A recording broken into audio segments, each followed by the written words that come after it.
Bendiciones, mis amados. Hoy vamos a tratar un tema que se titula ¿qué profundidad espiritual hay en las preguntas de Jesús? Amados hermanos, cada vez que leamos una pregunta de Jesús en la Biblia, leámosla muy detenidamente y en oración, y leámosla 1, 2 o 3 veces por lo menos, para poder comprender la profundidad de esa pregunta, por infantil y por ilógica que parezca. Tenemos, por ejemplo, en Génesis 3:9, cuando Adán y Eva pecaron, ¿cuál fue la pregunta de Dios hacia ellos? ¿Qué fue lo primero que Dios preguntó? Dios se presenta en el huerto y le dice a Adán y Eva, ¿dónde estás tú? ¿Acaso Dios no es el omnisciente, el omnipresente? ¿Acaso Dios no sabía dónde ellos estaban? ¿Acaso Dios no sabía qué había acontecido allá en ese lugar? Claro que Dios lo sabía todo. Y si Dios sabía, entonces, ¿por qué pregunta y les dice, ¿dónde estás tú? Amado amigo y amado hermano, es porque la pregunta de Dios hacia el hombre no es para que Dios tome información de nosotros, no es para informar a Dios, es para que el hombre realmente reconozca dónde está parado. ¿Qué es lo que está pasando con su vida? Es por eso que Dios pregunta, ¿dónde estás tú? No porque Él necesite información, no porque Él no lo sepa, sino porque el hombre necesita saber, informarse, percatarse de dónde está parado.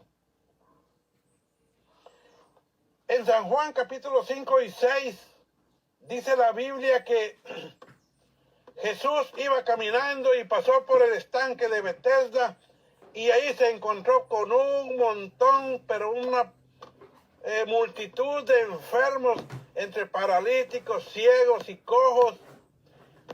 Y dice que a Jesús le llamó la atención uno de los paralíticos que estaba allí, que tenía 38 años de estar en esa condición, esperando un milagro para poder entrar en el estanque y ser sanado.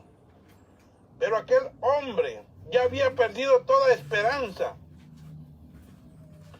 porque se miraba rodeado de amigos, estaba frente al estanque, pero él estaba imposibilitado. Ya habían pasado los años, ya eran 38 años, posiblemente se había hecho viejo, ya la enfermedad lo había agobiado, ya los problemas ya lo habían dado por vencido y ya no podía hacer más. Allí habían amigos.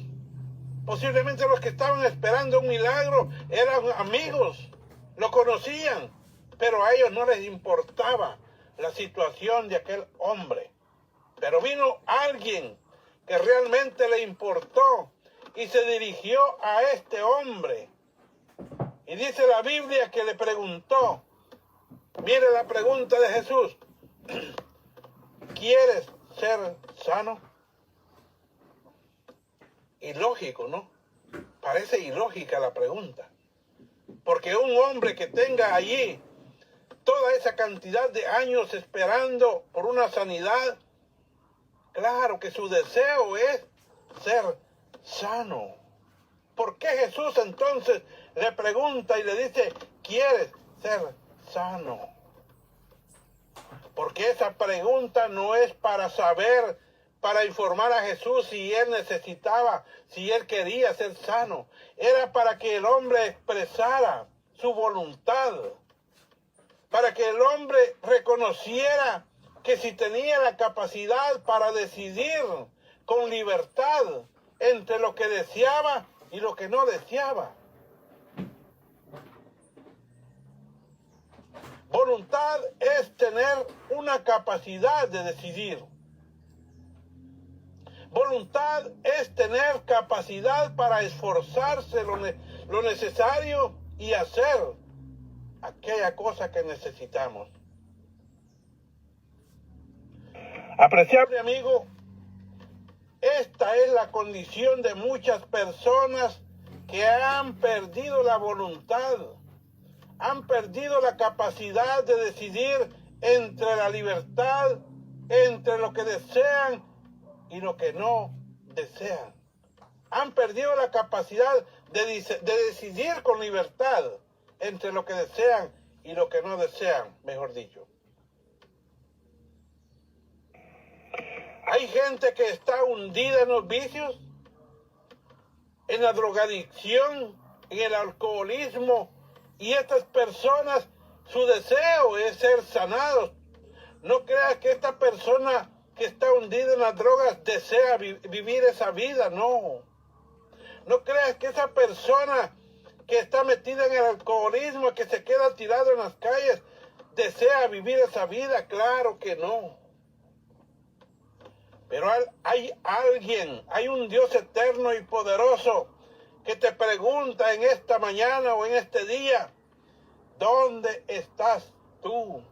No para que Dios sepa dónde tú estás, sino para que te des cuenta el lugar, la situación en la que te encuentres, para que tomes conciencia de lo que estás pasando por este momento. En segundo lugar, Jesús te dice, ¿quieres ser sano? No porque Él no sepa que tú quieres sanidad. Te hace la pregunta para que despierte la voluntad en tu persona, para que seas capaz de decidir con libertad entre lo que deseas y lo que no deseas, para tener voluntad o la capacidad para esforzarte lo necesario para hacer aquello que deseas. Sé libre en esta mañana. El Señor quiere libertarte. El Señor quiere hacerte libre en este día, en este momento, pero tú tienes que saber, entender que estás parado en un lugar, en un terreno peligroso. Tú tienes que entender que tú tienes que decidir con libertad, tener voluntad para decidir con libertad entre lo que tú quieres y lo que no quieres. Tienes que entender que tú tienes que tener la capacidad de esforzarte, poner de tu parte, esforzarte lo necesario para poder venir a los pies de Cristo y ser libre de esa atadura. El Señor dice en su palabra, venid a mí todos los que estéis trabajados y cargados. Si alguno oye mi voz, yo entraré a él y cenaré con él y él conmigo. Que Dios te bendiga en esta mañana o en este día o en esta tarde y que el Señor añada bendición a esta palabra es mi deseo. Gloria al Señor.